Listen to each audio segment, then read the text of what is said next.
I'd just like to welcome everybody to this third session of the conference. I'm Mike Cohen. I'm the director of the Graduate Program in International Affairs here at the New School. And I must say it's a real pleasure last night and this morning listening to the session and the speakers. For those of you who are not at the New School, one of the real important things that goes on here, I think, are the conferences which Arian Mack and her team have put on over a long period of time. And I think it really serves as kind of a substantive intellectual focus and gets a lot of people thinking about a subject for a while, and it's really really quite important. So it's great, and appreciate the invitation to be part of it. So this session will be about corrupt systems, government, labor, and markets. And we have three speakers. Unfortunately, the author of the first paper, What Counts as Corruption, Richard White, who's the Margaret Byrne Professor of American History at Stanford, is unable to be here due to illness. And his paper will be presented by Rachel Cartwright St. John, who's an Associate Professor of History at NYU. Professor Cartwright St. John completed her PhD at Stanford and actually had worked with Richard White in an earlier period. So we're delighted that you could be here and stand in for Professor White. Our second speaker will be James Jacobs, who is the Chief Justice Warren Burger Professor of Constitutional Law and the Courts at NYU Law School. James Jacobs is a very distinguished jurist and professor, has written a great deal, and he's also the director of the Center for Research on Crime and Justice at NYU Law. And our third speaker is Susan Rose-Ackerman, who's the Henry R. Luce Professor of Jurisprudence at Yale, Law and Political Science. Professor Rose-Ackerman is very well known for her work on the subject of corruption and government, really working as an economist and as a political scientist and cutting across disciplines, I think, in a very productive and interesting way. So we're really delighted that all of you could be here for this session. I think we'll start with Professor Cartwright St. John. Thank you. So I want to thank everyone for welcoming me and apologize on Professor White's behalf. I know he really wanted to be here, but as you will see as I begin the paper, he's been in and out of the hospital all week. And I'm beginning to think maybe this paper is cursed because I felt fine yesterday, and I don't feel fine now. So I apologize for my voice. And now imagine me as Richard White. So I am not at this conference because I just got out of the hospital. When you're in a hospital, you just want people to get to the point. So I will get to the point. In regard to political and economic corruption in the United States, Justice Kennedy's opinion in Citizens United is very bad for public policy, but very good for scholarly analysis. For the record, I expect the upcoming opinion in McCutcheon v. Federal Election Commission to be even worse. I hope I am wrong. The silver lining of Citizens United is that it can help us understand the cramped categories in which we operate. Citizens United is sustained by an astonishing reading of the past. It exemplifies the Supreme Court's ability to reduce history to a series of obiter dicta few historians would recognize, and which justify, depending on the case, whatever foolish thing the court has in mind. Most of the attention given to Citizens United has gone to its practical effects on outside campaign contributions. But underlying the decision is a definition of corruption and the permissible limits on the government's attempts to prevent it. That is my concern here. Kennedy noted in Citizens United that the court has heretofore recognized a sufficiently important government interest in, quote, the prevention of corruption in the appearance of corruption, end quote, to permit the regulation of direct contributions to candidates. This interest sprang from, quote, the court's concern that large contributions could be given to secure a political quid pro quo. The court regarded prearrangement and coordination as a necessary condition for expenditures to be given as a quid pro quo for improper commitments from the candidate. Kennedy took pains to distinguish between a narrowly defined corruption, a quid pro quo marked by prearrangement and coordination, and the use of money to gain political influence and favorable treatment. He reasoned that the only reason to give money to a candidate is to get an outcome the contributor favors. The acquisition of influence in exchange for dollars is a mark that democracy works, since, quote, democracy is premised on responsiveness. In a final obiter dictum, he promised that, quote, the appearance of influence or access, furthermore, will not cause the electorate to lose faith in our democracy. The Supreme Court has thus defined corruption insofar as the government's legitimate concerns are involved as bribery of the simplest sort, involving, quote, prearrangement and coordination. Kennedy assumes that corruption is fundamentally an illicit market exchange with a specific quid and a specific quo. But as American intellectuals pointed out long ago, this is not how the American economy or American corruption has worked since the Civil War. Kennedy couches his argument in terms of 19th century liberal binaries, the realms of market and government, rich and poor, fictive corporate persons, and embodied citizens. The terms are familiar, but the actual historical struggles that frame them and gave them meaning have disappeared. Instead of a zoo of corrupt practices that first emerged in the late 19th century, we get a series of cages, all containing a photograph of one practice, a bribe. The label says this is corruption. Kennedy cannot adequately describe corruption, let alone constrain it. In the United States, corruption grew more and more complex with the contemporaneous rise of mass democracy, the modern publicly traded corporation, and state bureaucracies in the mid and late 19th century. American bureaucracies did not initially possess what Daniel Carpenter has described as bureaucratic autonomy. That came slightly later. Current attempts to confine corruption to quid pro quo exchanges between independent actors seeking their advantage at the expense of some larger public good revert back to a world before the corporation, the attempts taken to constrain it, and modern bureaucracies. The very crassness of much of international corruption, bribes, kickbacks, diversion of public funds into private pockets, the giving away of public assets to connected insiders, has fed an equally crude understanding of how corruption works. The analyses of these kinds of corruption usually center on emerging economies in Asia, Africa, and Latin America, or in the more developed, formerly communist economies such as Russia. Developed liberal democracies rank as far more honest, at least as long as the standard of corruption remains variations on bribery. The picture, however, is somewhat different when the focus is removed from bribery and turned to perceptions of undue influence. Here, the differences between emerging economies and the older liberal democracies are less stark. In perceptions of undue influence, the United States and the United Kingdom rank with Mexico, and Israel shares the top of the rankings with Greece. This broader view of corruption matches well with the wave of popular protests against corruption in liberal democracies in 2011. Look at corruption as simple bribery, and there's one set of results. Expand the definition to undue influence, and there is another. Semantics matter in evaluating corruption, and this is a particular issue because in the United States, the Supreme Court seeks to redefine what counts as corruption. By removing a whole variety of practices from the lexicon of corruption, the legislation aimed at them becomes suspect. What remains is largely bribery. Actual 19th century liberals struggled with both bribery and influence.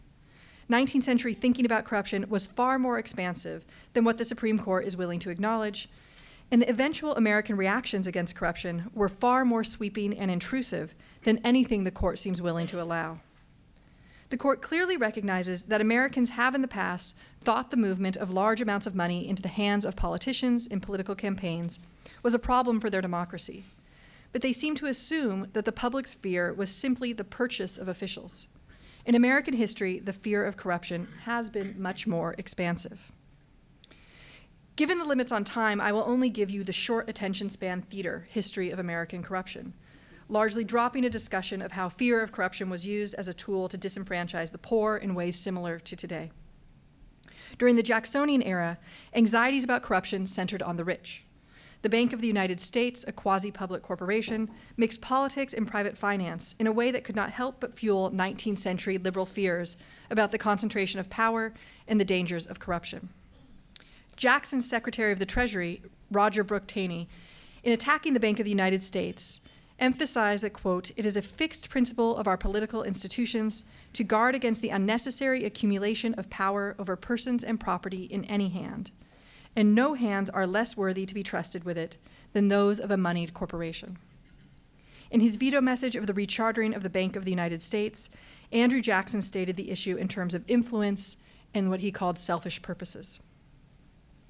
19th century Americans feared that both the poor and the rich were fertile sources of corruption, but their devotion to limited government and laissez-faire put them in a bind. Many liberals after the Civil War thought of political freedom as being concomitant with market freedom. E.L. Godkin of The Nation may not have been the most sophisticated liberal thinker, but he was among the most influential. Godkin turned laissez-faire into an end in itself. He conflated all freedom with free markets. Quote, "The liberty to buy and sell and mend and make where, when, and how we please." The solution for corruption among some 19th century liberals, limiting government's role in the economy so severely that there was no reason to corrupt it, foreshadowed the later Washington Consensus and proved just as much a failure. But more critical for me is that a conception of freedom that makes the market the epitome of freedom creates a conundrum. Godkin's marketplace language survives in jurisprudence about corruption. Kennedy's version of politics as an open marketplace for ideas seems literally a marketplace where political ideas are bought and sold. If the market is the model for all social relations, at least outside the home, then why shouldn't it extend to governance? Why shouldn't votes in office and political favors, as well as ideas, be available for the highest bidder? Why treat quid pro quo exchanges as illegitimate if politics is figuratively a marketplace? If ideas can be bought and sold, why can't votes? Since this is the short attention span theater version, you'll have to go to the article for answers. I will only give you a hint. The first part of the solution was to locate corruption with the poor and to disenfranchise them. The second part was to interpret municipal governments as joint stock corporations, where, if not votes, then the right to vote were for sale. Just as shareholders purchase the right to vote, so citizens purchase that right by paying a certain amount of taxes. As much later 19th century liberals worried about the dangers of universal suffrage and worked towards policies of disenfranchisement, liberals were not fools, just ideologues. The more astute among them recognized the interconnections between corporate malfeasance and public corruption. "Our whole system rests upon the sanctity of fiduciary relations," the Adams brothers wrote in Chapters of Erie. "Whoever betrays them is the common enemy of every man, woman, and child who lives under representative government. The unscrupulous director is far less entitled to mercy than the ordinary gambler, combining as he does the character of a traitor with the acts of the thief." In the Adams formulation, corruption of fiduciary relations threatened the integrity of representative government. They chose a metaphor, treason, that extended a political sin into the realm of the market. In a modern economy, particularly in an economy where information can be more valuable than money or material goods, the lines between market and government could no longer be policed. The government and the market were inextricably intertwined. The Gilded Age provides a way to repopulate the zoo of corruption with a fuller range of species displaced by Kennedy's reduction of corruption to bribery. The most effective Gilded Age corruption involved neither prearrangement and coordination, nor expenditures to be given as a quid pro quo for improper commitments from the candidate. Instead, it involved friendship and information. The currency of friendship was sometimes money, but more often it could be privileged information, employment, and gifts. These things were bestowed and received not quid pro quo, but instead to achieve an unelected seat in the halls of government and a say in the process of governance. Friendship, in the 19th century sense, falls outside of Justice Kennedy's definition of legitimate government concerns, but it was and remains at the heart of American corruption. Friendship was not a market relation. It was part of a whole set of homosocial relationships in business and public life. Corporate leaders had journalists who were friends and executives in other corporations who were friends. They had bankers who were friends, but above all, they had politicians who were friends. As a lawmaker told George Alfred Townsend, quote, "Measures lived or died on friendship." It was not only good to have friends, it was essential. Trust has persuasively been presented as a key to honest governance, but trust was just as critical to 19th century corruption. Friends did favors for each other and worked towards common goals. Friendship did not involve prearrangement in individual transactions. It was based on bonds of sympathy, reciprocity, loyalty, and a presumption of mutual independence. Friends were loyal, and loyalty, as friends themselves observed, could not be purchased, even if it could be rewarded. Friends of the railroads were not agents bought and paid for. They were trusted. Friends did not need to be bribed.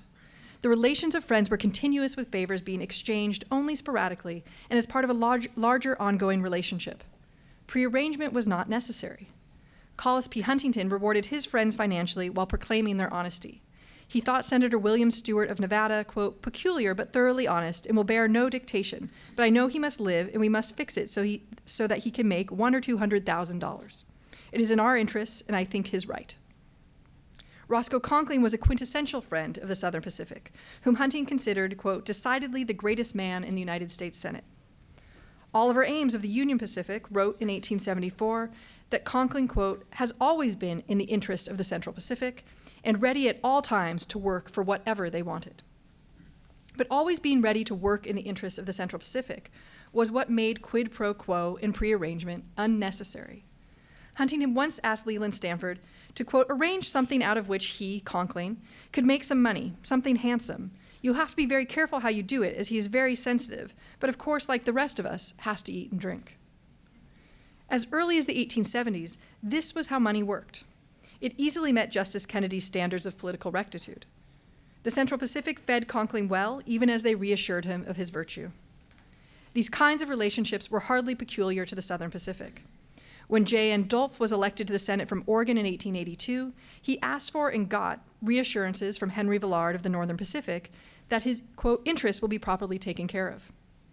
Villard also assured him that, quote, I shall take good care that your identification with our interests shall not embarrass you in the least as senator.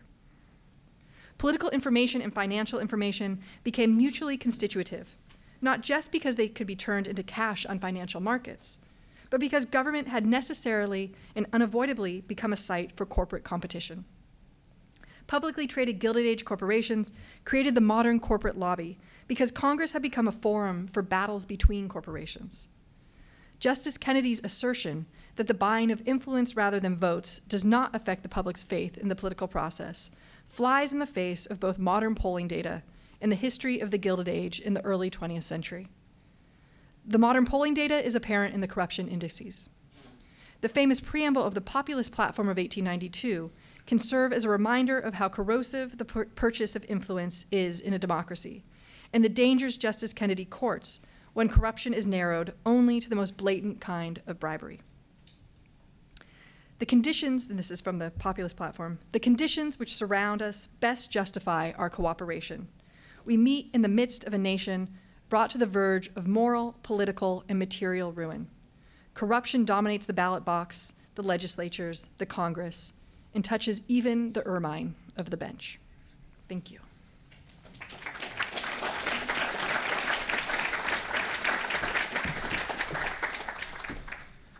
Great, thank you very much. Professor Jacobs, Okay, thank you, and sit here or? I'm happy to sit here. Sure. If that's okay. Absolutely. Break with precedent. Okay, it's a pleasure to be here. I thank Arian for inviting me and all of you for coming. I also want to thank my co-author, Kerry Cooperman, young fellow sitting back there, who helped and participated in this and in a book from which some of these ideas emanate.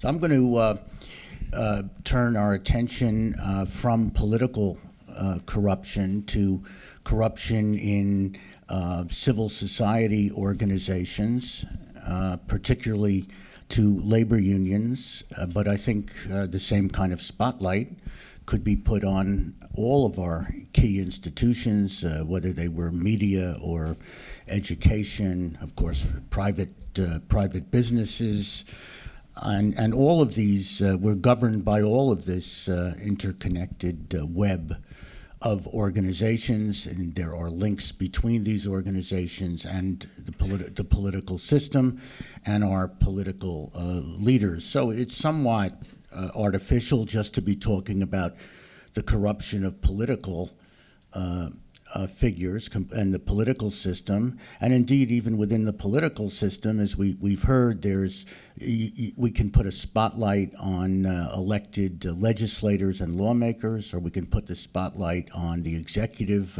branch decision makers, and even there on those who are at the top and those who are in the civil service. And we could also look at corruption in law enforcement and the judiciary. So, I mean, there's many ways of dicing and splicing this topic and lumping and splitting. But my focus has been for some years on corruption and racketeering in the labor movement. I come at the topic as a criminal law scholar and as a criminologist, and come at it out of my interest in organized crime, and mafia, and its influence in various American institutions. I only talk about corruption in the labor movement in the United States. I would say, from what I know, this is pretty much a story of American exceptionalism. It's quite interesting that we have had such a long and profound history of corruption and racketeering in our labor movement, and that does not appear to be the case in any other country that I know of, except Australia to some extent and Canada to some extent, with the same unions that in Canada that have been corrupted in the United States. I want to talk about what is distinct when you take this kind of perspective and you look at one type of institution and ask, well, what is distinct about the forms of corrupt activities that go on in that institution. So I think at its core, what is distinct about the corruption of labor unions and of labor officials we're talking about here is that what labor officials do is that when they act corruptly, is that they sell the rights of their workers and of the members of the unions. So I think we always should be asking with corruption, who does what to whom and how? And here, it's labor officials who sell the rights of their members, their collective bargaining rights, away to employers who pay for those rights. So they create a market mostly in the contractual rights. And in a corrupt union, everything is for sale. The collective bargaining agreement may talk about, first of all, the union controls all of the jobs in a particular industry, but that's for sale. And you can come and look at who's actually working on a particular construction site, and in some sites see that there's nobody from the union working there. All the work is being done by non-union people because the corrupt leaders have taken payoffs. Or we could be talking about wages. So what is the contractual wage that a person is supposed to be making by the bargaining contract, and that is sold, and the people are paid less. Same with contributions to pension and welfare funds, which is a typical commodity that is bought and sold. So selling the rights of workers, that is what is, I think, particularly and distinct about this form of corruption, although there are many other ways in which a corrupt union official takes money out of a union. They can do it simply by embezzling the money and stealing the money, or making corrupt, taking kickbacks from people who they hire to work for the union or for suppliers of the union, and so forth. But and also the plundering of the pension and welfare funds, which is extremely important and itself has a long history in the 20th century in the U.S. with the growth of these funds. The second thing I would say is very distinctive about labor racketeering, labor union corruption, is its connection to organized crime and organized criminal groups. And that traces back even to the late 19th century, before the emergence of the Italian-American mafia in the U.S.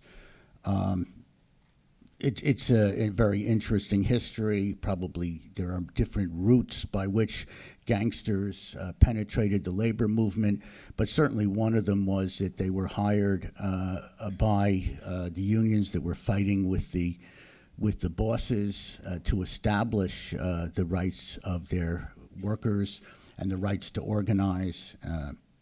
And once the gangsters were brought in, they were in many cases very hard to fire and expel, and they became players in certain unions. And in addition, sometimes organized crime just walked into unions and said, "We're here," put a gun to the head of the official of the union and just dispatched, not killed them, but just told them to leave. They could also be killed, of course. They also could use voter fraud. Voting for election fraud was very, very common. It's hard enough to have a supervised free election in our political realm, but when you start to talk about elections in our civil society organizations and talk about how the balloting goes and who counts and so forth, you can imagine that it's very difficult to assure fair elections. For whatever reasons, and however it was done, there's no question that the labor movement was deeply penetrated by organized crime groups early in the 20th century and then into the period following Prohibition, where their position in the labor movement became the real power base of the Italian-American mafia families. I mean, that is what makes them distinctive among various organized crime groups in the U.S. Their power in the labor movement parlayed into political power at the local level and even at the regional and national level. And this was certainly recognized early on by people in the labor movement, some who tried to combat it but failed, and by various journalists who wrote exposés, and of course something like On the Waterfront, talking about the organized crime penetration of the ILA back in the 1940s and 50s, and there was a lot of political response to this, a lot of lawmaking, a lot of public hearings. This is the kind of thing that is very well known and not known at the same time. As I'll say in a moment, it's not part of our history. It's simply written out of our history books, not put into our history books. It's not part of the labor history, the official labor history of the United States, which also, I think, is one of the things that makes this so distinctive, is that it's not on the radar screen.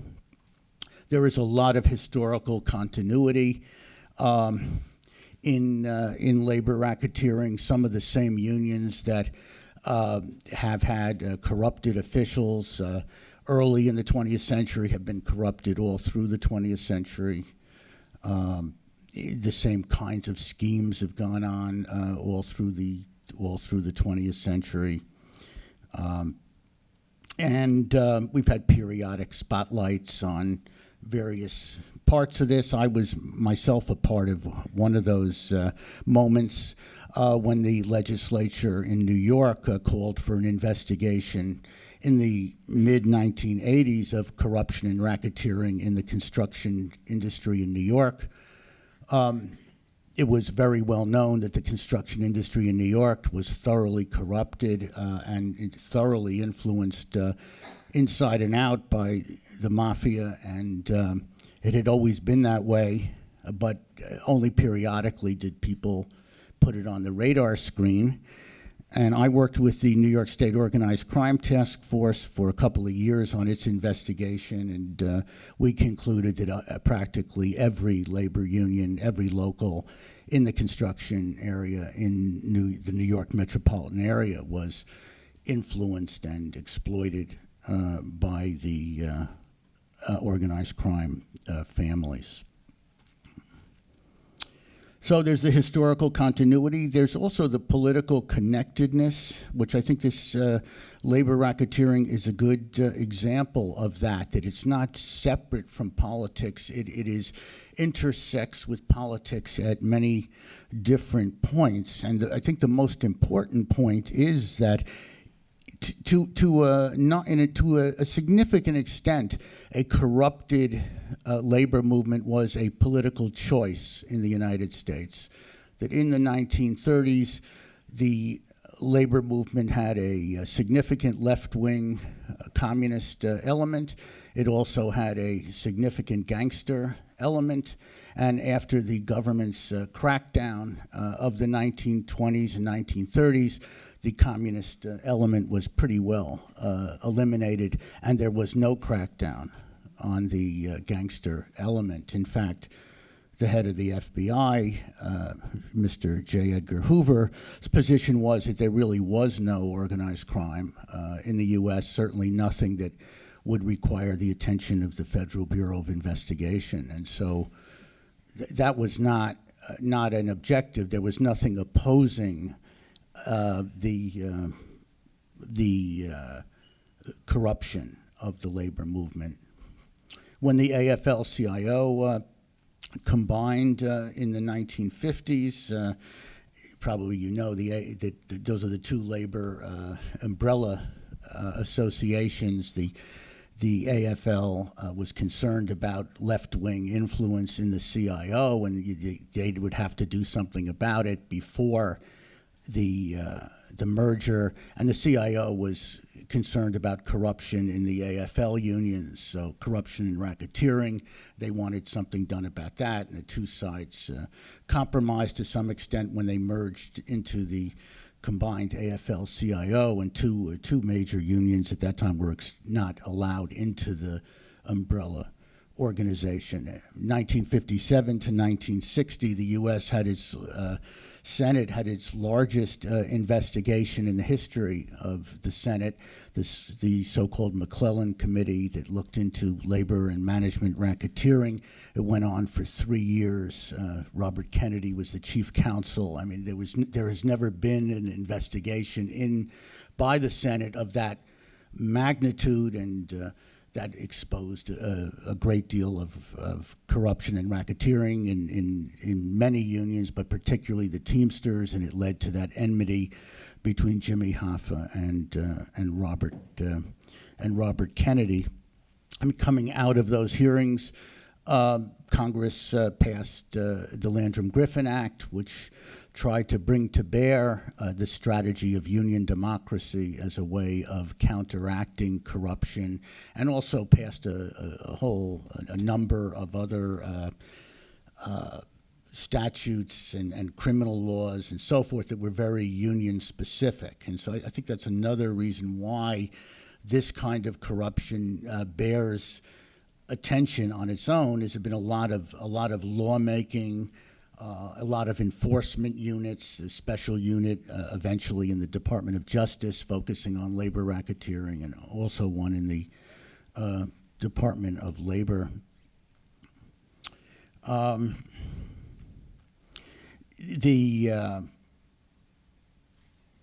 The book that Kerry Cooperman and I wrote was about the case that was brought against the whole International Brotherhood of Teamsters in 1988 by the U.S. Attorney's Office, Rudy Giuliani. The case claimed that the nation's largest private sector union had engaged in an alliance, had made an alliance with the mafia families, and the mafia families could exploit the union, and the mafia supported the ambitions of the people who controlled that union. It wasn't really shocking because it was based upon information that had come out in prosecutions and investigations over many years. I mean, everybody knew that the Teamsters Union was in bed with the mafia.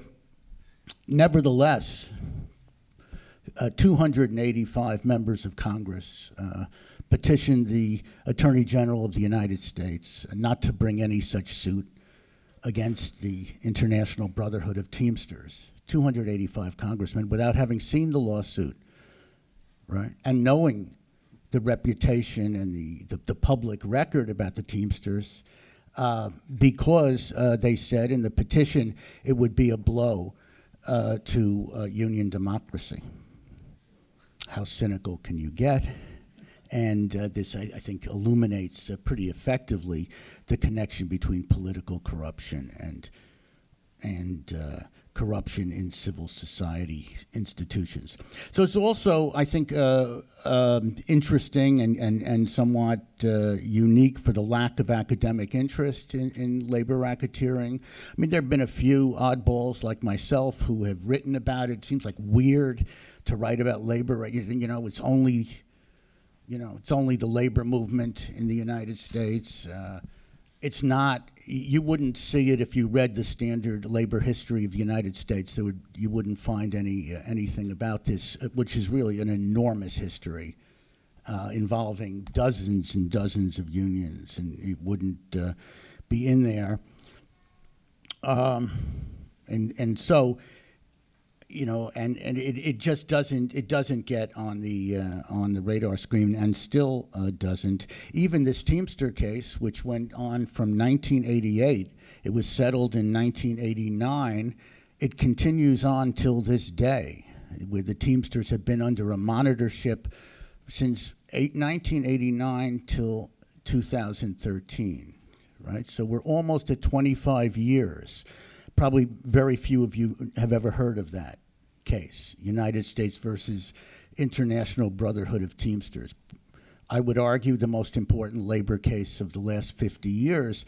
It's not part of our political consciousness.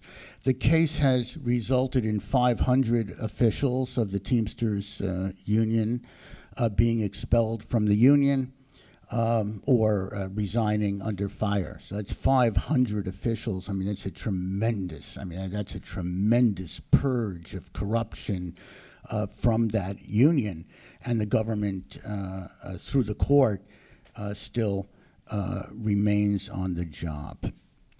There are also very interesting legal strategies that are, if not unique to the attack on corruption, they are most dramatically used in the union context, the use of our civil racketeering laws and of court supervision and attempting through the courts to reform highly corrupted organizations. So I think there's a lot to learn by focusing on particular institutions in this society. Obviously, I think the labor unions are a good one to focus on, but there are many others that are equally important and that will tell us a lot about the status and the history and the current status of the corruption in our society. Thank you.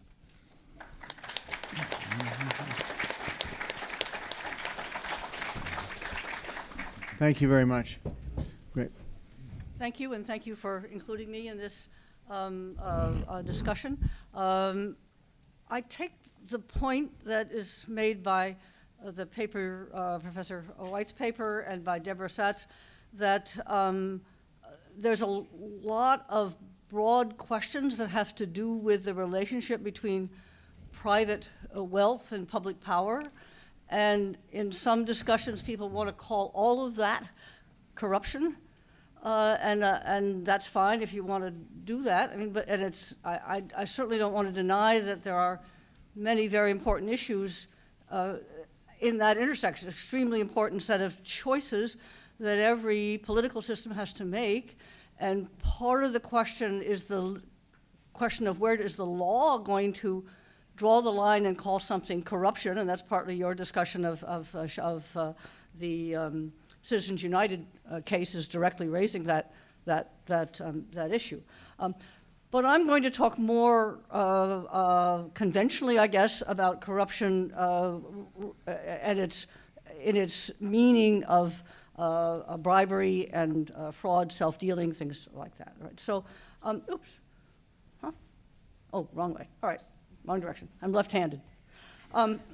So I'm going to talk particularly about the misuse of public power for private gain by firms or by individuals. Sometimes that definition, I think TI has now changed that definition to say entrusted power, and I think that makes sense because it implies that we could be talking about similar phenomena in the relationship between public officials and the private sector, and also within the private sector entirely, as we had some examples. Some of your labor union examples are like that.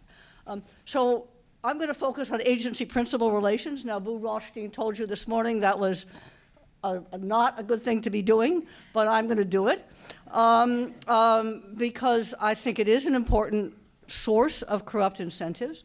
Of course it's true, as Boo was pointing out, that if there isn't anybody in the bureaucracy or in the government who thinks that corruption is a bad thing, if the whole system is completely corrupt, then simply analyzing it and showing you that it's there is not going to lead to any kind of solution to it, right?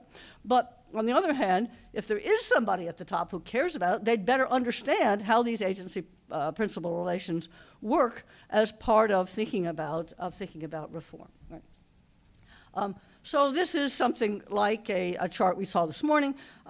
You've got the Human Development Index on one axis and the Corruption Perceptions Index from CPI on the other. Remember, this is an index that says like gymnastics scoring in the Olympics. A 10 is good.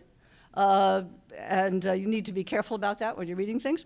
So, and the other thing, I put the Human Development Index here rather than GDP per capita because it tries to include some measures of health and education, and it includes income in a logarithmic form, so it doesn't give huge benefits in the score when you're already rich, right, to adding an extra $1,000. So you've got a rough relationship here between low levels of corruption and high levels of human development. But another important thing to notice is if you cut off the chart at the top and you cut off at the bottom, then there's a big mess in the middle, right? There's a lot going on in there that's not well captured by a single number that's trying to characterize the perceptions of corruption in particular countries. This is another way of cutting things up. That's survey data on trying to relate corruption to levels of income. So they're first asking people whether they deal with the government, particular government sectors, and then if they do, how much do they report corruption in their dealings? And you can see that there is in the low, you can't read the thing I'm sure, but the light color is low income people, the dark color is higher income people. And you can see that there's a particular problems conditional on dealing with these aspects of government that except for the judiciary, there's a higher incidence for people of low income, even though of course they're poorer, right? So they may be paying lower levels of bribery. This is not high level bribery, more day-to-day bribery. All right, so why would there be economic incentives for bribery? Because at least to my mind, you can't get rid of it unless you understand what it is people are getting in return for it. You can have all of your nice moral rearmament programs, convincing people that it's good to be good, and that's fine, I'm not against it, but you better understand also what it is people are getting from paying bribes. Or the problem is you convince half the population to be good and well-behaved, and the other half didn't learn that, and they are benefiting at the expense of everybody else. So these are all, I think, fairly obvious, but just to put them in front of everybody, a very strong set of incentives for bribery are that the government is providing something that's scarce. That could be a road building contract, a dam. It could be some, very big important thing, a privatized a firm that's only going to go to, to one buyer. But it can also be very small things like admission to university. Right? Something where there's a scarce number of places in the university that are supposed to go to people who are of high quality, but instead people make payoffs in order to get there. Secondly, there may be things that are not scarce, but you're supposed to be qualified in order to get them, and it may be troublesome to get qualified. Nice study that was done in India about people getting driver's licenses, where there's no scarcity of driver's licenses. You just had to be able to drive a car, right? So this was like a field experiment in which they set people out to get their driver's licenses and said, if you come back really quick to the experimenters with you waving your driver's license, we'll give you a special benefit. So people came back waving their driver's licenses, and they said, okay, now let's see if you can drive. They were not stupid enough to put people behind the wheel of cars and drive them around, Delhi. They had a mock-up in the corner, and they discovered that many people were not qualified. So you're paying for something that's valuable, and you're using money as opposed to your qualifications. Third, you want to get a better quality service than you would get if you weren't paying. So the obvious, easy example of that is a queue. You're supposed to line up. That's going to take you several hours or days or whatever, so that you pay to get to the head of the queue. And four, just avoiding costs, getting lower taxes, lower regulatory burdens, not have to pay the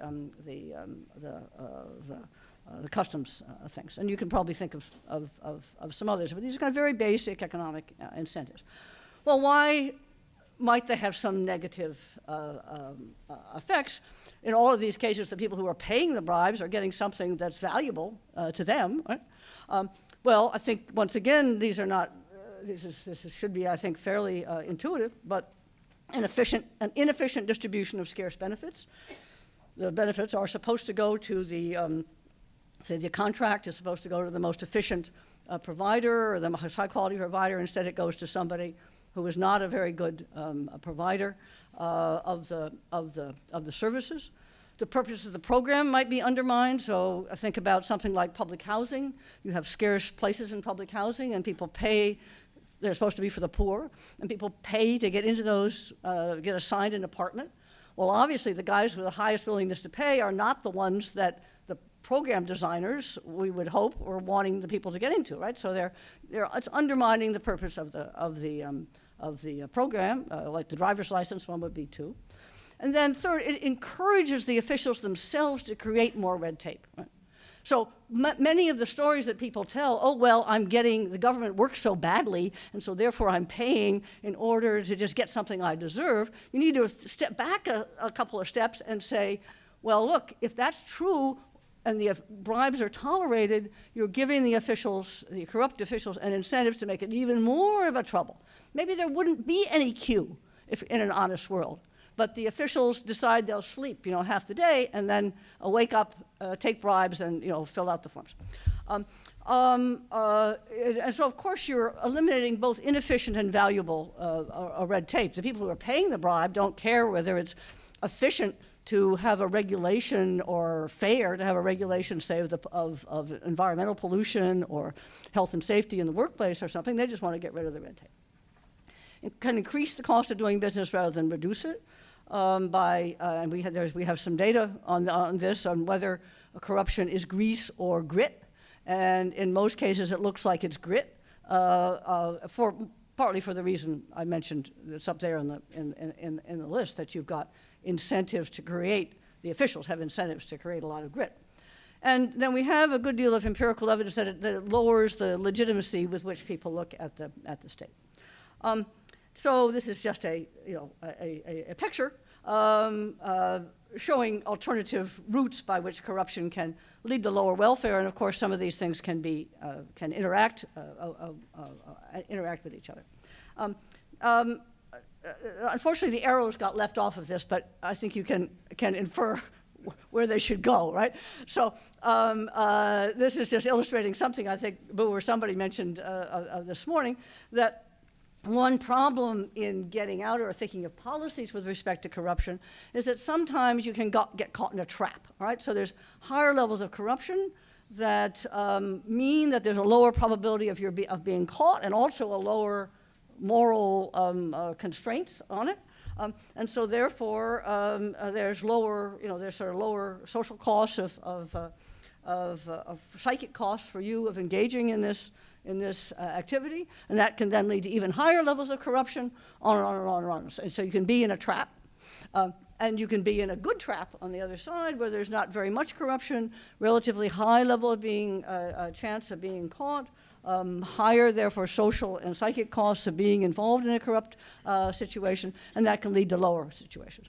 Very easy to build models in this area in which you have those kind of double equilibria, good equilibria and a bad equilibria. And that, of course, makes policy particularly difficult if you're in one of those cases, because it means a marginal little change is not going to do anything. You're just going to kind of spiral back to the bad situation. Those are going to be the particularly difficult cases. This is just unbundling things a little bit by region, showing you the difference between access to public utilities on the left, public procurement contracts, capture of laws and regulation. These are this is surveys of business firms ranking different kinds of corruption that they think is most important. And it's just to kind of show you the differences across the regions of the world. So what kind of evidence do we have on things? Well, obviously, as Boo was suggesting before, it would be nice to know more than we do, but there's an inevitable characteristic of corruption, as in any kind of white-collar crime, that the people on both sides are trying to hide it from each other, not from each other, but I mean from the rest of us, and so therefore it's difficult to learn what's going on. So we have these cross-country indices from TI, from the World Bank has a similar one. Which, as I think anybody knows who looks at them, have some. I think they show you something about some kind of bad relationship between the way the state operates and the way and the way ordinary people in the private sector are operating. But precisely what is it measuring? It's very, very hard to know exactly what that is. What is it capturing when a country is listed as having a TI index of 4? It isn't a natural unit. It's not like, I'm 5'3" tall, I can measure it in that cardinal sense.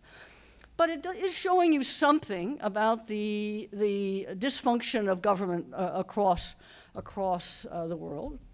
And so we have some evidence using that as data across countries. And there seems to be some association with high levels of corruption, lower levels of investment in growth, lower foreign direct investment, some underinvestment in education and overinvestment in public infrastructure, lower legitimacy of government, a reduced effectiveness of industrial policies, and a larger unofficial sector if you have to pay bribes to keep to be official and to be officially recognized, where you may, rather than pay bribes, just sort of go off the books.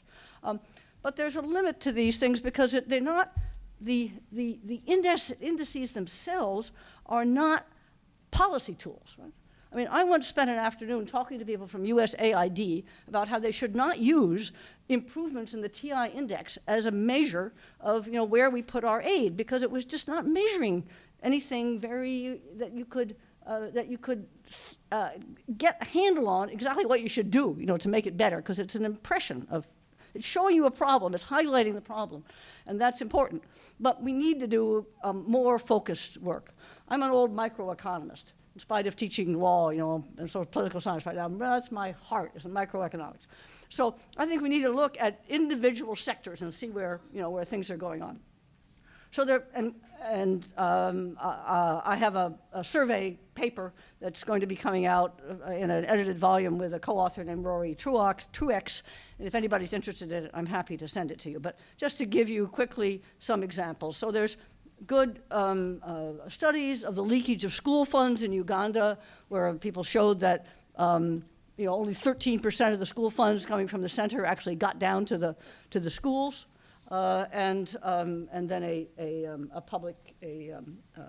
program of giving more information to the parents that seemed to work. I'll show you this, the Italian examples. There's some work on village-level participation in Nepal and Indonesia.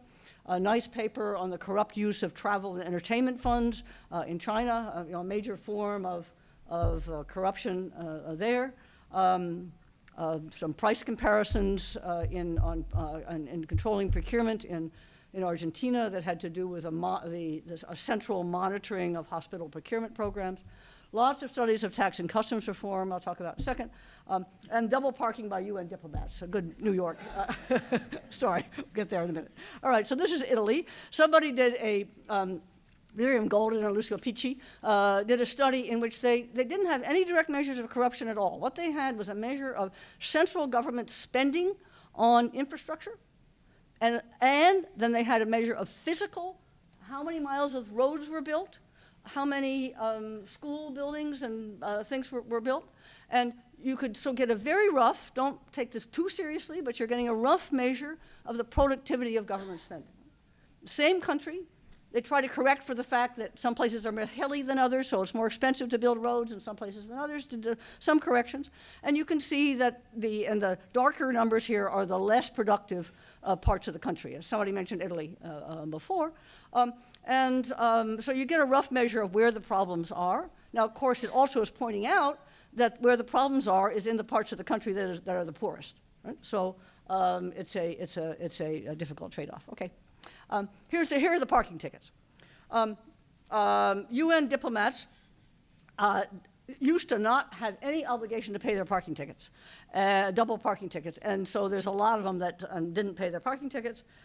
And then there was a change, then 9/11 came along, and then everybody felt, I don't know, that's moral suasion. They all felt bad about double parking. I don't know, maybe they didn't go shopping as much. I don't know what it was. And then in 2002, there was a change in the way in which the federal government treated the help that they give to the UN missions, that gave the missions an incentive to pay their New York City parking tickets. So on the one hand, these results, I don't have it here, but they could show that the likelihood of not paying your parking tickets was correlated with the TI index, except for Kuwait, which was really off the charts, right? But generally correlated. So, all right, so people bring their cultural backgrounds into New York. But the thing I'm interested in as an economist is look what happened when they started enforcing. Still there, but there was a big drop. So it's not hopeless. But just to, it's probably not worth going through all of these details here because it's end of my time, but just to point out that there have been a number of attempts to estimate the cost of corruption in high-level things, in revenue collection, and attempts to measure the benefits of, particularly in the tax area where we have a fairly objective measure, attempts to measure the benefits of cutting back of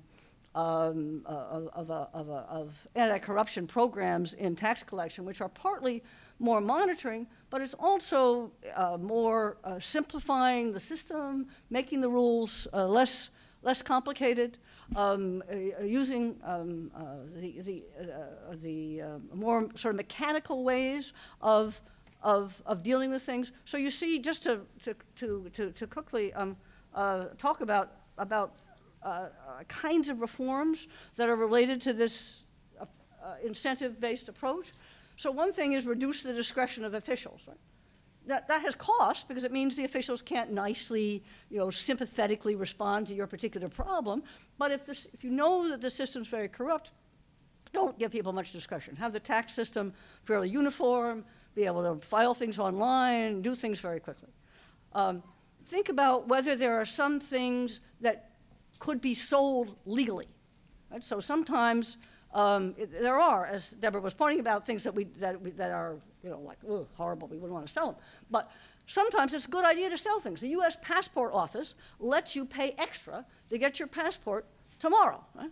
You don't have to pay a bribe for that. You can get it tomorrow. So many things like that might not have some deep violation of some fundamental values. And of course, there are issues having to do with the working conditions and the pay of officials and the amount of auditing and monitoring that is permissible, that is allowed. But the thing that it seems to me that there's a set of issues that need to be thought about, which have to do with reforming the underlying systems themselves. To reduce the incentives for paying bribes. You need the criminal law in the background as an incentive, as we saw from the parking tickets. But to the extent you can simplify, clarify, get rid of certain rules that are so full of corruption that they're not useful. This is not to take a libertarian position that we ought to just get rid of stuff just because we hate government. It's we get rid of stuff because it's not performing some kind of useful function because of the level of corruption, things that you might be able to, policies that you might be able to have in countries that were less corrupt.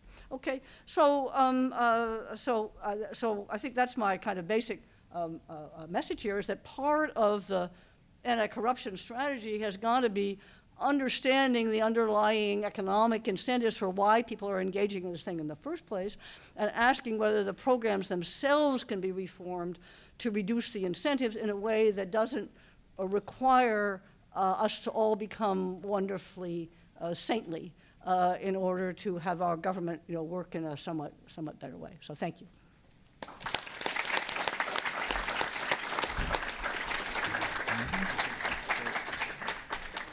Thank you very much. Well, I think we've had 3 very interesting papers, and so now we have the opportunity to open the floor for questions. Please, in order to allow as many people as possible to have questions, please be succinct, and also identify yourself before you pose your question. So the floor is open. Who would like to start up? Okay. We'll take a group of 3 questions at a time and then come back. I have a question to the first 2 speakers. And if you can help me solve a problem I've not been able to solve, and that is the corruption of politicians. In all systems known, in order to do politics, you need money. And as long as we have had democracy, money has flown into the system. I'm an old student of neo-corporatists, where labor unions supported social democratic parties, and the Employers' Federation supported the right. Now, nobody thought this was really corruption or bad. This was just politics. But of course, we understand that there is a line here when you actually pay politicians to vote in a specific way, in a specific cause. But have you found a way to draw the line here between legitimate money into politics and illegitimate money into politics? Because I haven't. Okay. Well, we do draw the line, and we have. Let's wait until we have a couple of questions, okay? Hello, my name is Mansoor Gidfar. I work for an anti-corruption organization called Represent Us. My question is for Professor Cartwright St. John. So you spoke about how in Citizens United, it only addresses a certain facet of American political corruption. But there are a lot of other aspects we see that really tend to influence policy, campaign contributions, the funneling of money through leadership PACs, the revolving door. So my question is, why is there so much emphasis on Citizens United? What makes it so exceptional as opposed to previous and equally impactful cases like Buckley v. Vallejo, McCutcheon, or not McCutcheon, excuse me, Speech Now, McConnell, that sort of thing? Okay, please. My name is David Courtwright. I'm a professor of history at the University of North Florida. This question is for James Jacobs. Are public unions less corrupt than non-public unions, and if so, why? Right. Okay. You want to? I mean, I can perhaps start just because I'll be very brief, which is I'm not Richard White, and so I can't speak for Richard White and answer his questions. And this is not my. Be Rachel. And so I would say I don't even know if he would address those cases in particular, because really the bulk of his work is looking at the 19th century and trying to understand sort of conceptions of corruption within the 19th century context. So I certainly don't have any material in his article or paper to answer that question. And then I actually think in some ways that the first question is that I think he would suggest, based on my reading of his article, that this is something that people have been struggling with for a long time in the 19th century, and that in many ways the progressive movement was an attempt to address some of these issues without just specifically targeting bribery, but instead thinking about how money is channeled into politics in different ways and how you can sort of diversify the people who get their interests heard in politics. But again, it's not my work, so I don't really know.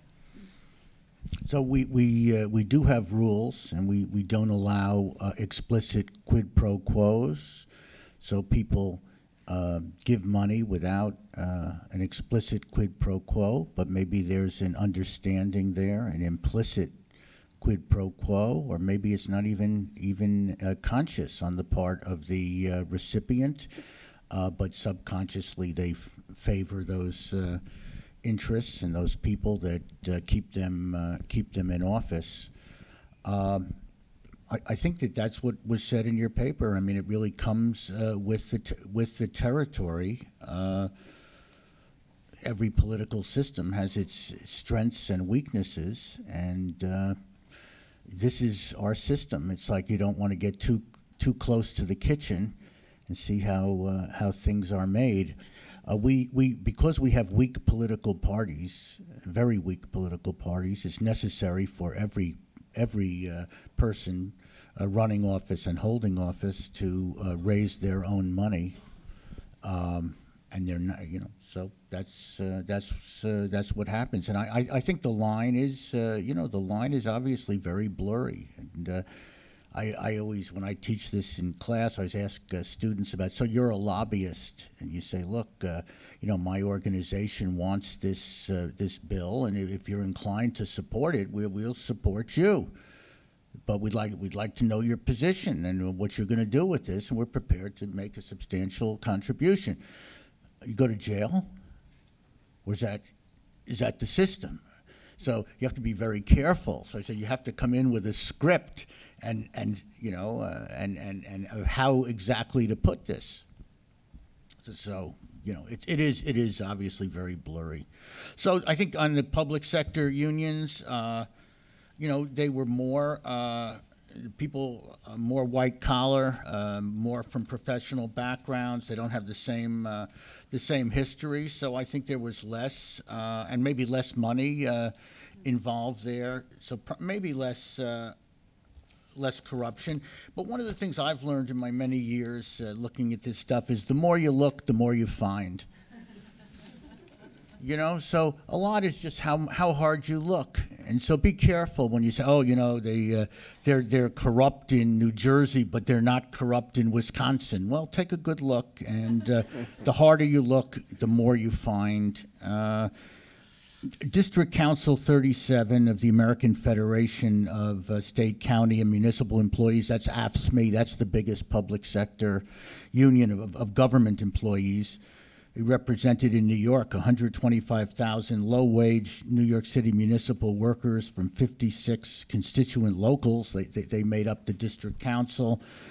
They had embroiled in a massive multi-year union corruption scandal involving the misappropriation of almost $6 million in union funds. And these are very low-wage workers.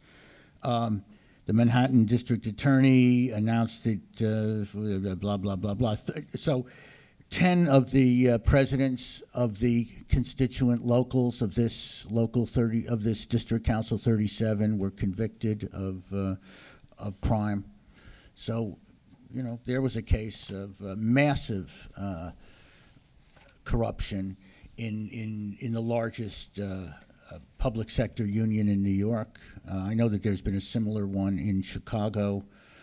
But there have been some unions which are historically have been corrupted and have been corrupted over a long, long time, and there's some that haven't been.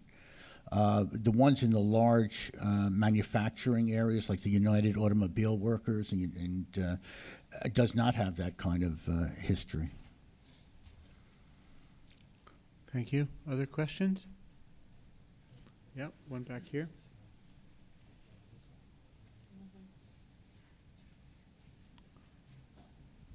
Thank you. My name is Patrick Sheila, so I'm from Haiti. My question is, I would like to know how we can do a reform in a country is very corrupt like Haiti.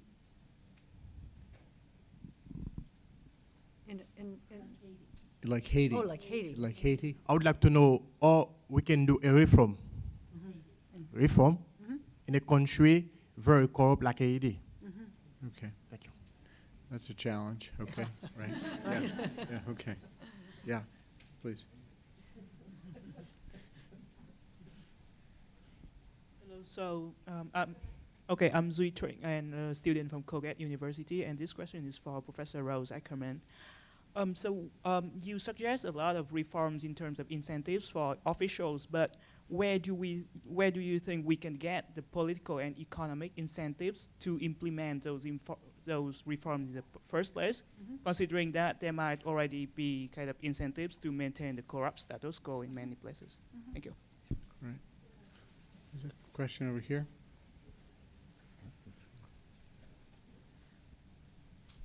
Natalia Matukna, University of Arizona, and actually my question is related to the previous one, and my question is for Rose-Ackerman. So you were talking about incentives for corruption. Are they the same for grand and petty corruption?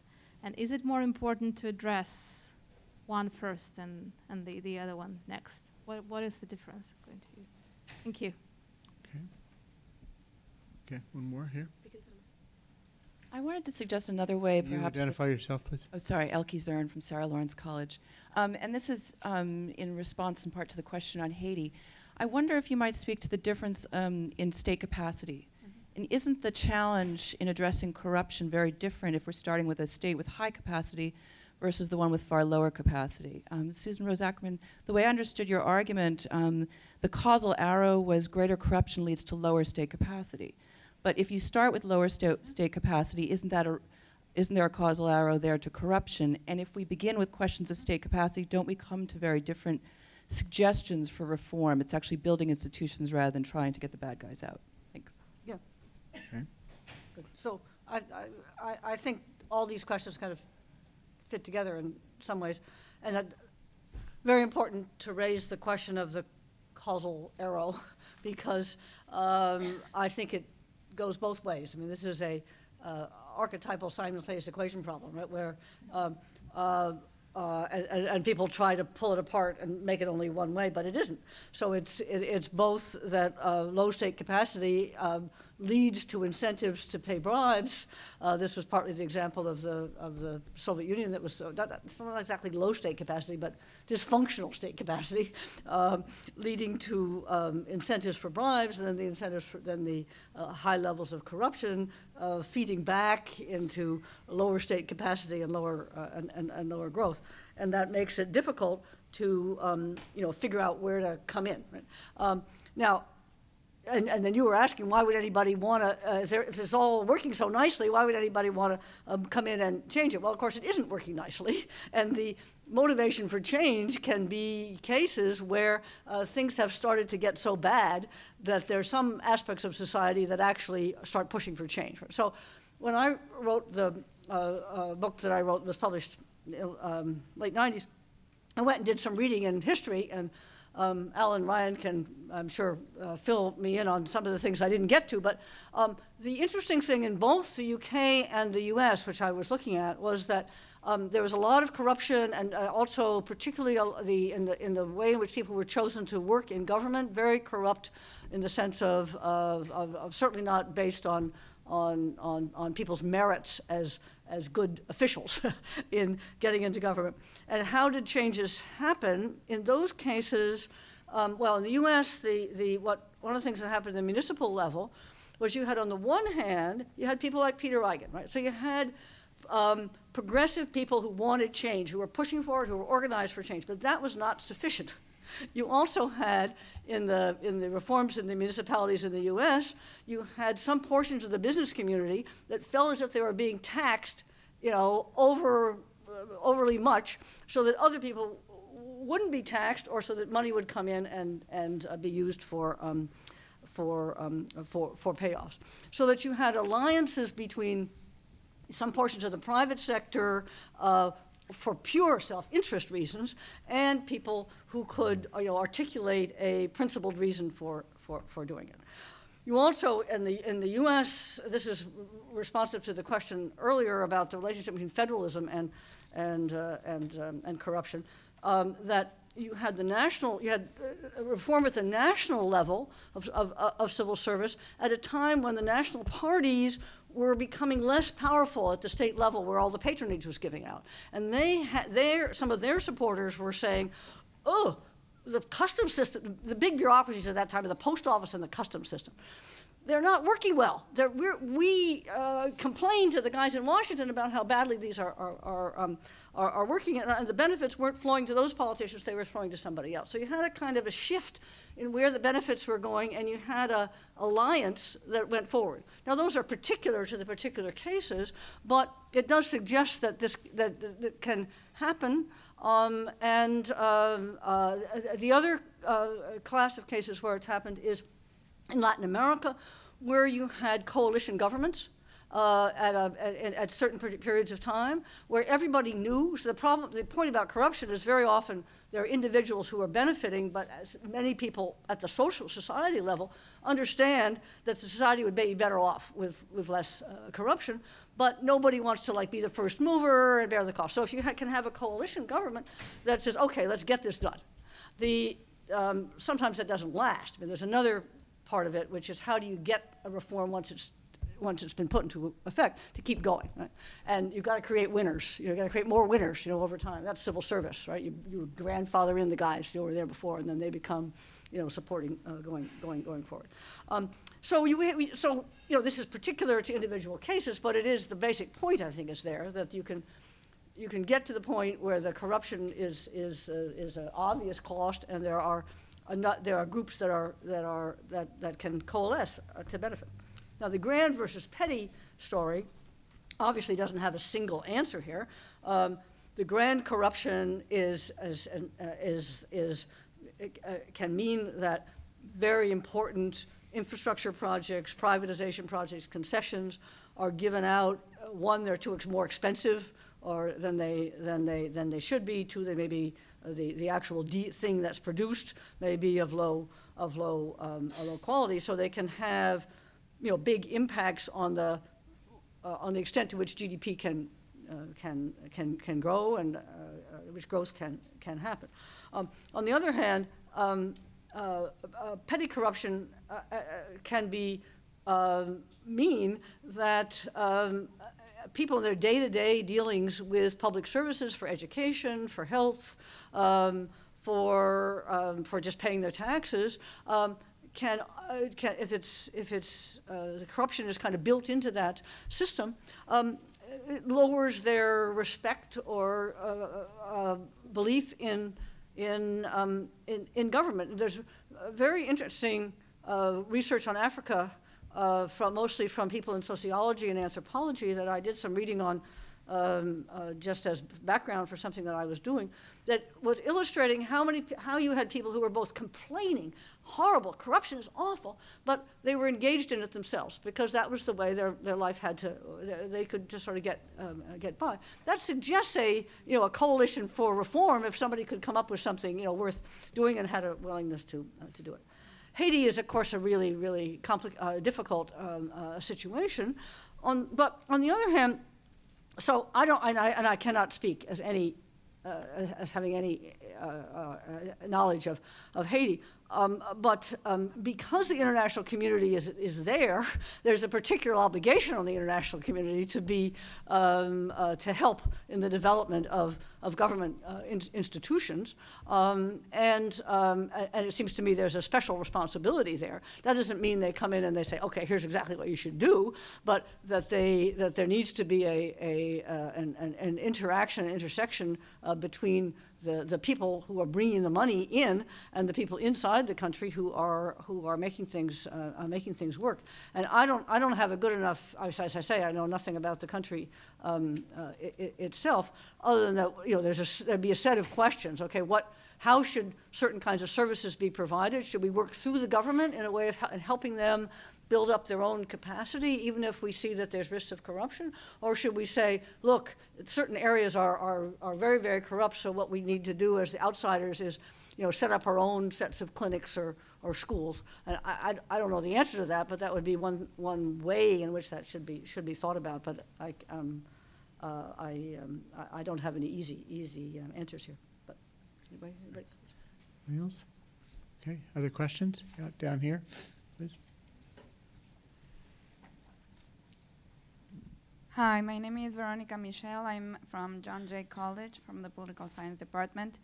I do research on human rights, and I was wondering, because part of my, like, I understand, this is, I guess, an open question, because it addresses a little bit about the issue of prosecutions that you mentioned, and also the issue of incentives. So in my research, I found, and this is in the literature in general, incentives for prosecutions in human rights cases tend to be low, because prosecuting a state agent, it's very close to the interests of the state. So the incentives to actually start a prosecution are low. My question is, for prosecutions in corruption cases, should we be thinking also about who's the rank of the person that's committing the corruption? Like, we're talking about corruption in a very, you know, vast level, but there are people that are at the top, there are people that are at the bottom. So I don't know, there are different ways in terms of how we think about corruption based on who's committing the crime. Yep. Maybe you have something, Sarah. Yeah, you want to go? I'll cover my question, sure.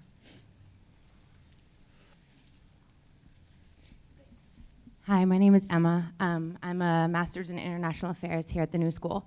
And I think the traditional way that we think about corruption is often within the context of the sovereign state, and a lot of reform is sort of on a state-by-state, government-by-government basis. But sort of as the political economy becomes increasingly globalized and MNCs are playing a heightened role, how do we need to then shift sort of the paradigm of how we look at reform?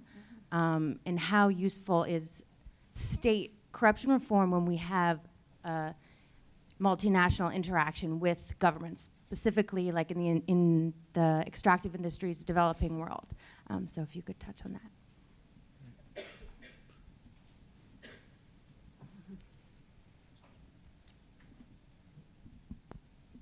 Hi, my name is Katie Gillette. I'm with the WIRO Commission, which is a coalition of grassroots women's groups around the world. And we're kind of working from an interesting perspective, which is being not only low-income countries like we saw on the chart, but also women tend to be the ones in their families who are having kind of the most exposure to these institutions and to these basic services and benefits, as you've called them. So they're the ones, you know, applying for ID cards, enrolling their kids for school, going to the health clinics more often than not. So I'm wondering if you have any research, this is open to anybody, about the gendered dynamics of corruption and kind of the need to start measuring or aggregating that. Let's take one more here. Hi, I'm Roman. I'm a grad student in politics from Princeton University. And I have a question to both Professor Jacobs and Rose-Ackerman. So, Professor Jacobs, you highlighted that corruption is often is a criminal enterprise where we often observe a criminal network. And so in this network, empirically, we notice oftentimes a lot of strong ties. And so I was wondering how, if you could give us a picture of the kind of incentives that would be going on within this criminal organization. In particular, how does recruiting more accomplices, I'm thinking of a trade-off where recruiting more accomplices would increase the profitability of the enterprise but reduce the share of individual members. And also a dynamic where why would you need strong ties that already trust you, where to reduce your probability of getting caught, you'd rather give money to people you don't know already. So your weak ties. Thank you. Well, so these are these questions don't fit together, but we'll try some of them. Yeah, I mean the question of okay, there's a whole range of different kinds of corruption out there in the world, and then there's some prosecutorial bodies that could pick who to prosecute. How do they decide, right? And of course, one problem can be in some countries that the prosecutors are not really independent, so they have some limits on who they can actually prosecute without themselves being kicked out or punished or something like that. And I mean, I was just talking to somebody from Nigeria who was describing exactly that situation. You know, and thinking that the way to get at the higher level guys who you couldn't directly go after just because of the weakness of the prosecutors, was go at the middle level guys who were needed as sort of bagmen, you know, or fixers or makers for the higher level people. And that if you could kind of cut them out, it would at least make it harder, you know, for the people at the top to operate. So that kind of sort of strategic operation may work. Think about China, right? Well, first of all, I don't think that guys at the top in China are at all like Mobutu. I mean, they're not at that level. But the extent there's corruption at the very top, that's not where the prosecutorial authorities are going to be directed. And to some extent, the people at the top, it's in their interest to control corruption at the bottom, because that's just kind of waste and nuisance, you know, for them.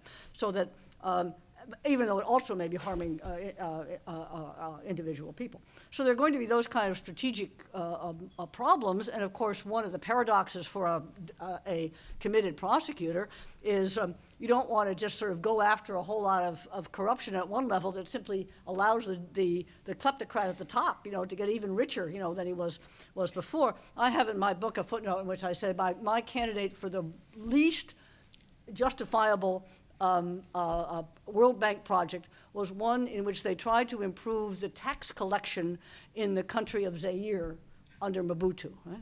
The last thing you wanted Mobutu to be able to do was collect taxes. Right? So you need to sort of think through that problem, but it's certainly an important point to raise. So somebody else was saying, well, what about... Can I just comment on sure, the prosecution part? Yeah. That's my thing. All right, please.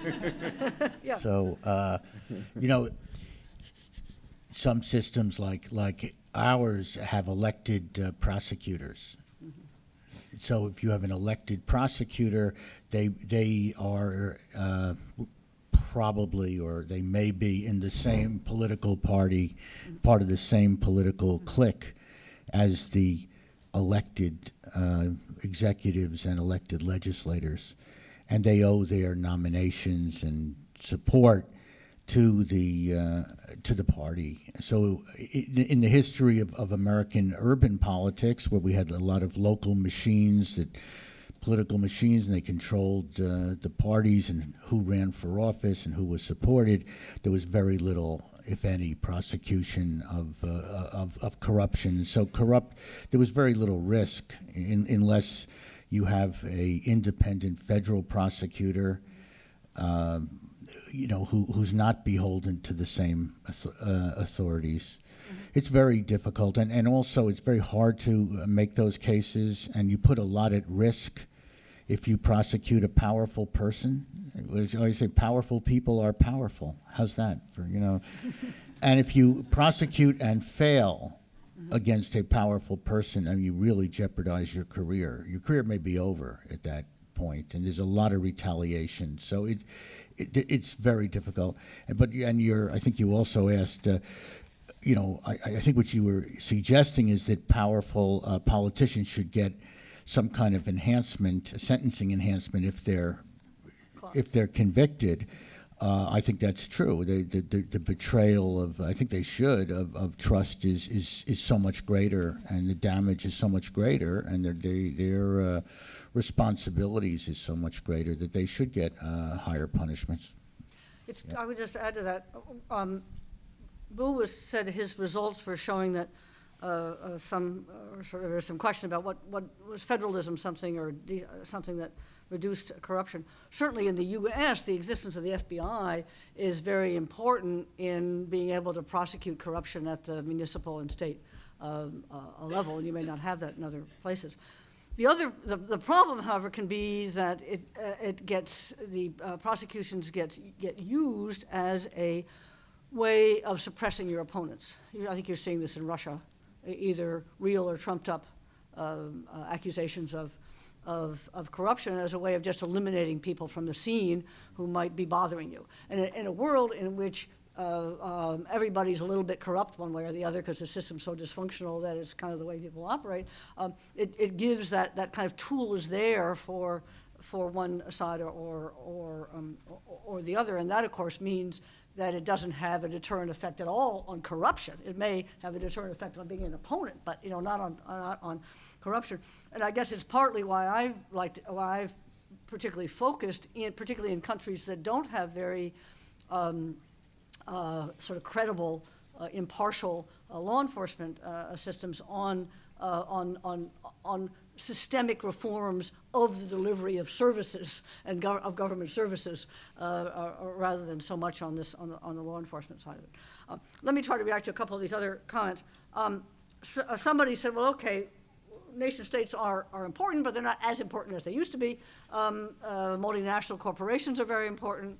I think this was one of the motivations certainly behind the founding of TI was particularly concerned about multinational, like footloose corporations who were making deals, all around the world and paying bribes. And it was one of those cases in which the U.S. already had had the Foreign Corrupt Practices in effect.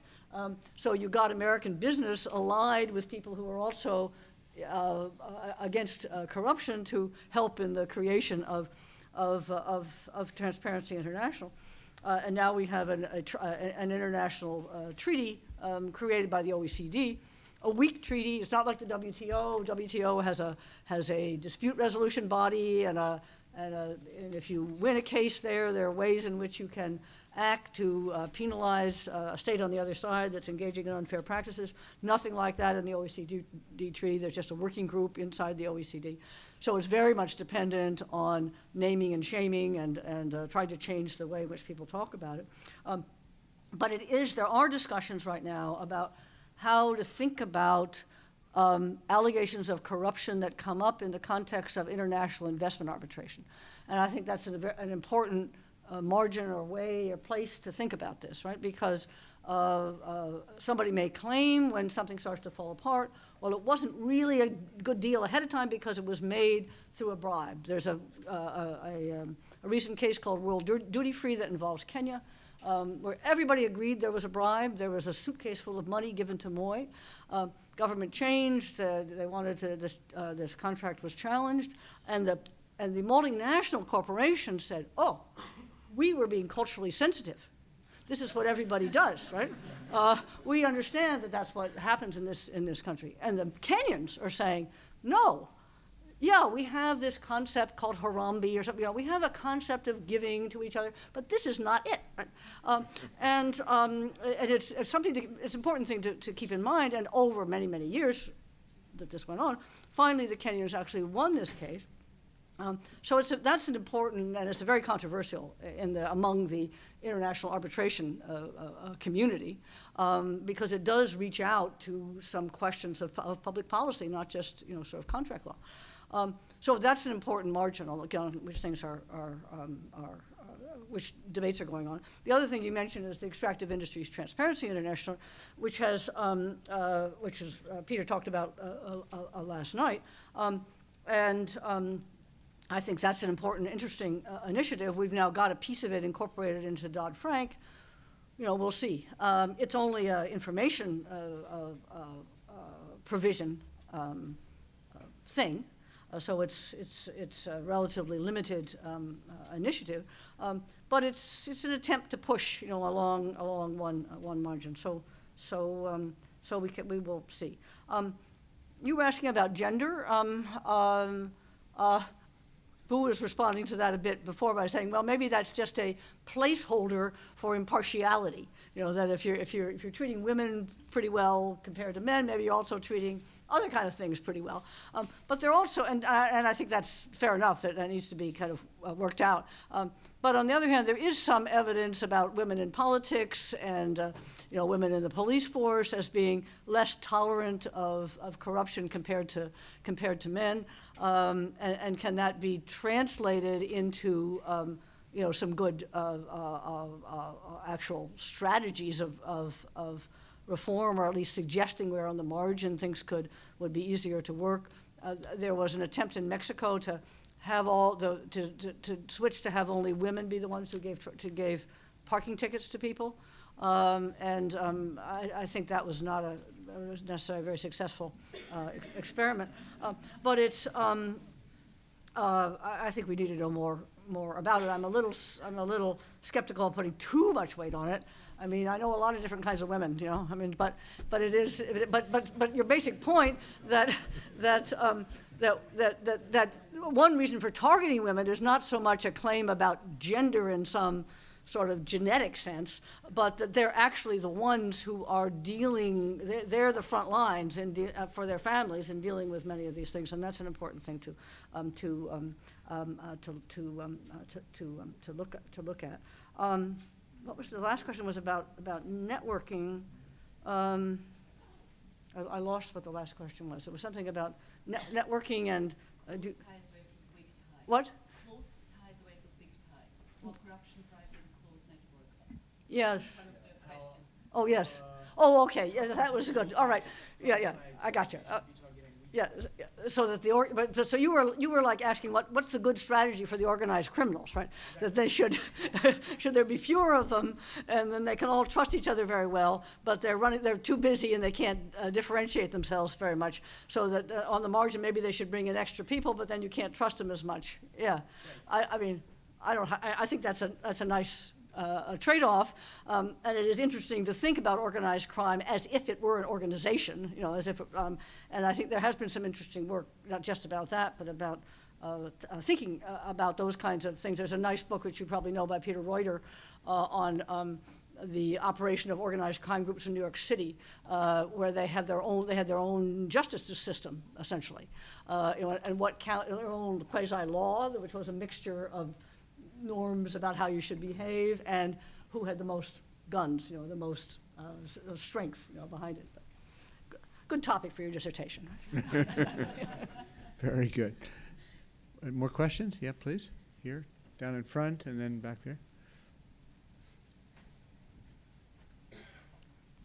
Trace Yessiglu. I'm a philosopher with a background in culture anthropology and actually a New School alumni from my master's. I'm very interested in the idea of discretion and its relationship to formal practices, ideally, you know, once upon a time carried out by an idea of professionalism, but also wisdom within innate and indigenous culture, whether that's actually tribal culture or localized culture. The idea of, you know, the elder person who somehow, by virtue of discretion, was able to make those decisions.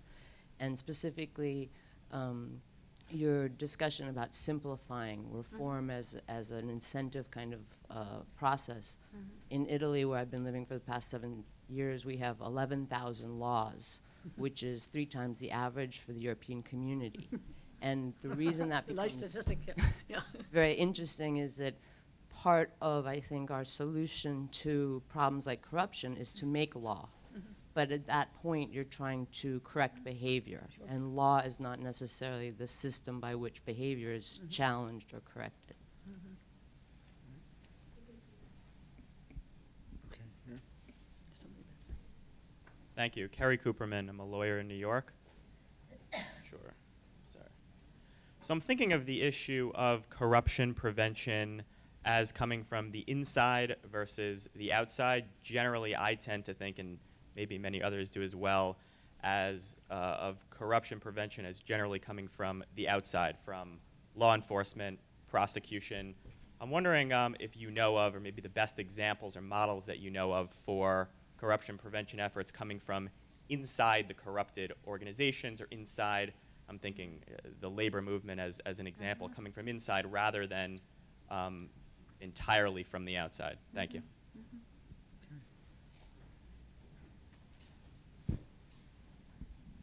Thank you. I'm Barry Herman, and I'm at the New School in International Affairs. Quick question, and it's that after a long list of corrupt city governments, state governments, and unions, Professor Jacobs said the UAW was clean. Yeah. So I wanted to know how come? What's different? Did they see the list from Professor Rose-Ackerman of what to do? Is it structural? Was it people? It can't be the atmosphere in Detroit, you know. So what's the answer? Yeah, we'll start with you. You want to start with that? Sure. Okay. I don't know, why that is, but it has been the history and the culture of the UAW and its leadership, and maybe it has something to do with the fact that it's so many workers work close to one another and can mobilize better than in other kinds of unions, like in the truckers and so on, where they don't know each other and they're not in factories and so forth. I don't know, and that's it's very interesting to work on that and find out. On the question of about anti-corruption from within, that's controls from within. That strikes a responsive chord with me because before you knew me, I wrote a book called The Pursuit of Absolute Integrity, which was all about New York City's efforts over many years and decades to respond to corruption scandals by putting in all kinds of anti-corruption strategies within the government itself, from the Department of Investigation to auditing to accounting measures to reorganizing agencies to splitting up decision-making and separating, money going out from and public contracting and so forth. So, I mean, there's a tremendous amount of attention to trying to block opportunities. So what we call in criminology opportunity blocking, right? And that organizations engage in. And every organization from mine, NYU, to city agencies and so forth. And what I talked about in that book, what I was studying in that book, was the costs of opportunity blocking, and what kind of expenses that adds to operations and management, and whether it's in the end effective, or if in the end some organizations don't end up with both a corruption problem and an anti-corruption problem.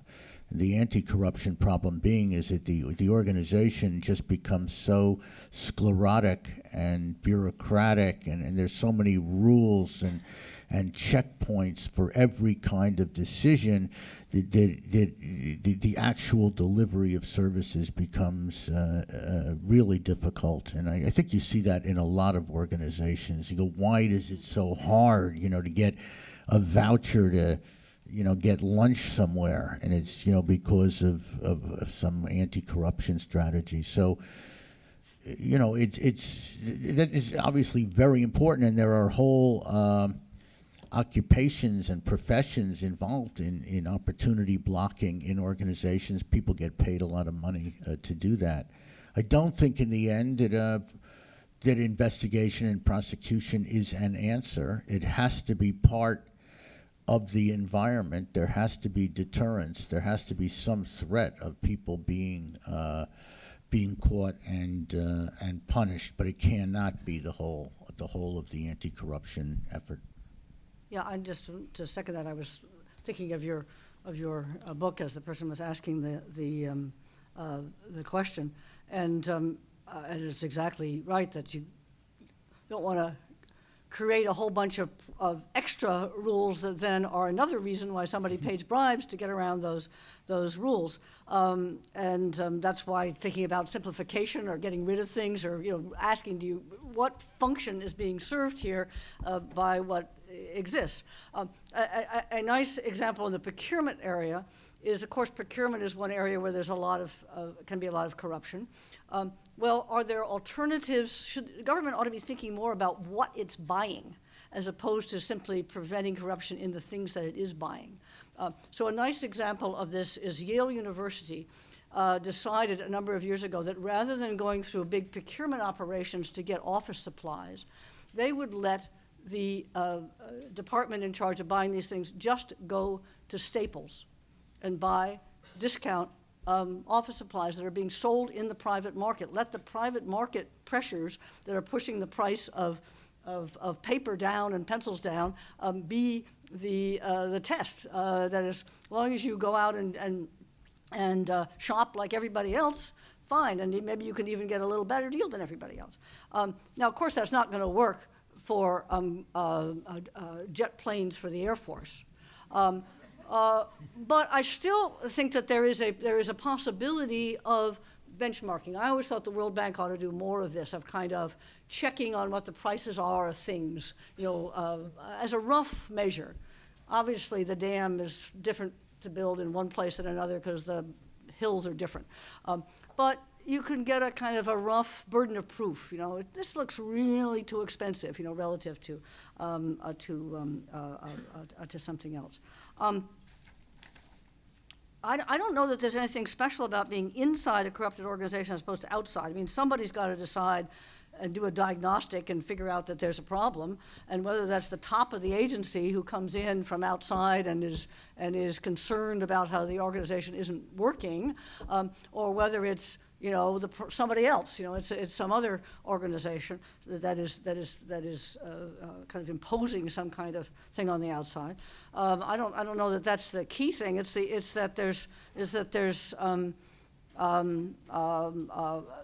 someone with some authority to try to change the way things are being delivered, and that's, well, I guess, and that's distinct from a prosecutor coming in and arresting people. Right? There's a distinct from a sting and having people wear wires and arresting people and putting them in jail. It's the people inside the organization who are changing the way they're doing business as a result either of somebody inside the agency that wants to change something, or some initiative that comes from the statute that comes from outside. But I think that's the distinction, right, between a focus on catching people who do things wrong and on organizing the system so that not so many things are done wrong. And those are distinct strategies, although they can obviously complement each other. Have some more questions? Yep, over here. Over there too. Hi, my name is Nina Ilieva, and I'm faculty at Parsons New School of Design, and I'm also from Bulgaria. Can you speak up a little bit louder, please? My name is Nina Ilieva, and I'm faculty. My name is Nina Ilieva, and I'm faculty from New School, and I'm also from Bulgaria, where we have anti-corruption protests going on for more than 5 months. We have a lot of problems with the corruption, and my question is to James Jacobs, and one of the problem we are seeing is that it's very difficult to try to make a reform or change if the law system and criminal system is also corrupted. So in order to be able to prosecute any of the government powerful people, and in order not to get in trouble, then that means that the legislation system has also not to be corrupted. In the case where the legislation system is corrupted, how does he see a reform? And from his experience, and my other question is about electronic transparency and corruptions. How does he see electronic government as a way to create more transparent government, and maybe a better way, just like to monitor the flow of money? Okay. Somebody, okay, right? Yeah, I am Jude Ohanele from Development Dynamics Nigeria.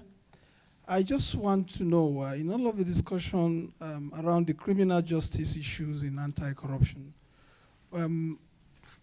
any of you can take this. What is your perspective on the impact or the likely impact of the United Nations Convention Against Corruption? You know, because this seems to have a transnational implication. And because some of the countries in Africa that are going to fail in the nearest future are going to fail on the basis of very colossal corruption going on and corrupt activities. And it seems the international community has an instrument in the United Nations Convention Against Corruption, but the drive around it, I don't understand if that means that the entire international community also does condone corruption. So can I get your perspective on that, sir? Okay, last question here. Yeah.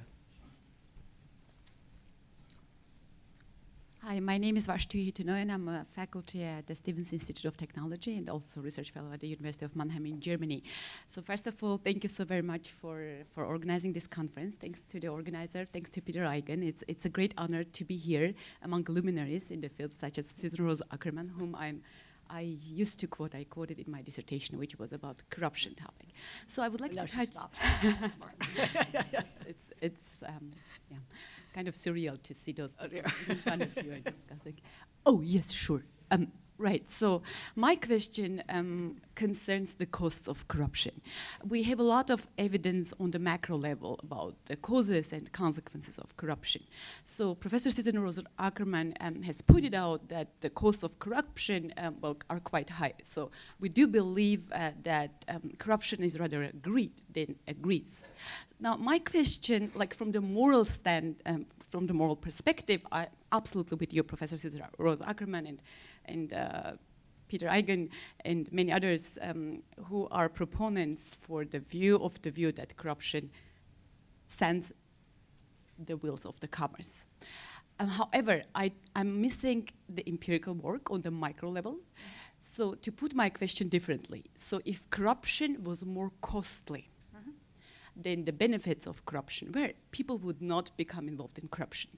So following this, so like to put it very simply, if an entrepreneur gets involved in corruption, trying to buy a permit, then her or his benefits of involving in corruption must be higher than the costs of involving in corruption, right? So probably the petty corruption, the petty bribe is a very small amount to pay. Now, building on this question is... Could you just frame the question, please? Yeah. Yes. The first question refers to the cost of corruption, and the second one is if you believe that the costs of corruption are still low, very low, that's why we're not able to eliminate corruption and fight corruption very quickly. Do you think imposing costs on the bribe payer would be one of the solutions to get rid of corruption, or at least to reduce the level of corruption? To put it another way, instead of putting someone in jail who accepted the bribe, why don't we put penalties and punish those people who are bribing other people to get their things done? Thank you very much. Thank you. Thank you. Okay. Can I just say something about the law enforcement part of it? So it is truly tragic and unfortunate when you have a thoroughly corrupted police department and then add to it a corrupted prosecution service and a prosecution judiciary.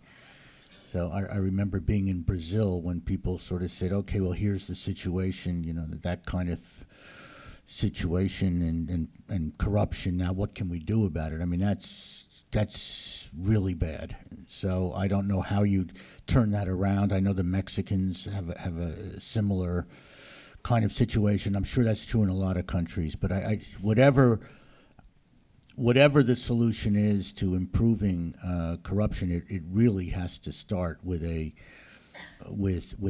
non-corrupt police and non-corrupt courts.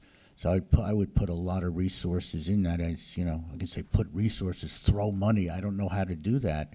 In fact, I don't know how we became less corrupt in New York over the course of the century. But there was a time in the century when the police department was thoroughly corrupt, the prosecutors were corrupt, the judges were corrupt.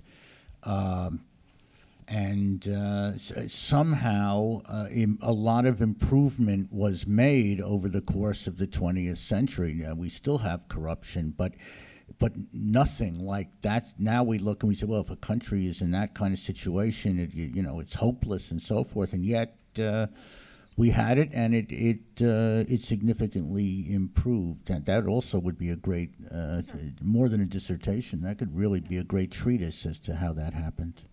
No, I think just to follow up, I think there are historical cases like that are worth looking at. Let me just, the UN Convention Against Corruption is an important step. It's a relatively weak treaty in terms of the levels of enforcement. I mean, there's no court you can go to do it. Some of the important parts of it have to do with sharing. If somebody's arrested someplace, they're supposed to, and they committed the corruption, somebody committed corruption someplace, they should be able to be extradited from one place to another. There's a good part of it that has to do with cooperation. That seems to me that may be important. So I think at this point it performs a symbolic function. If you're a corruption fighter in a particular country, you can point to its goals and say that they're international goals, but as something with real teeth, that's not what it has, right? You were asking about what you were perceiving a kind of asymmetry between bribe payers and bribe recipients. I don't know whether that's quite true. It may be true in some countries and not in others, or for some deals and not others. In most countries, the laws actually read as if they were symmetrical. That doesn't mean in practice they are. A few places are asymmetric, but they're both directions asymmetric. Some focus more on the payers and some on the recipients. There is a controversial paper by an economist named Basu, who's claiming that people who pay petty bribes, pay bribes to get things they deserve to get, shouldn't be prosecuted. And that's to encourage them to tell, and it's kind of to increase the risk of it. I don't think that's a very good move, but it is true that something like that, in the sense of what we do in the US very easily, is give people a less prosecution if they cooperate with the prosecutors. Some countries don't let people do that. They say, well, you committed the crime, we can't, they'll be nice to you. But given the difficulty of just finding out what happened in this area, those kind of strategies certainly, I think, make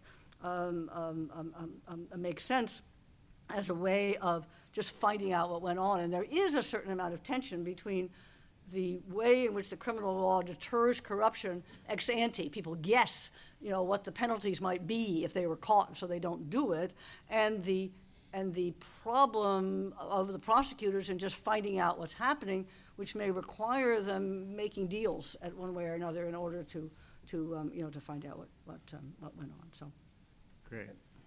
Well, thank you very much. I think this has been a terrific panel and terrific questions from the audience, and so we're going to wrap up. And the next session will start at 3:30, right here. So I'd just like to, maybe you'll join me in applauding the panel.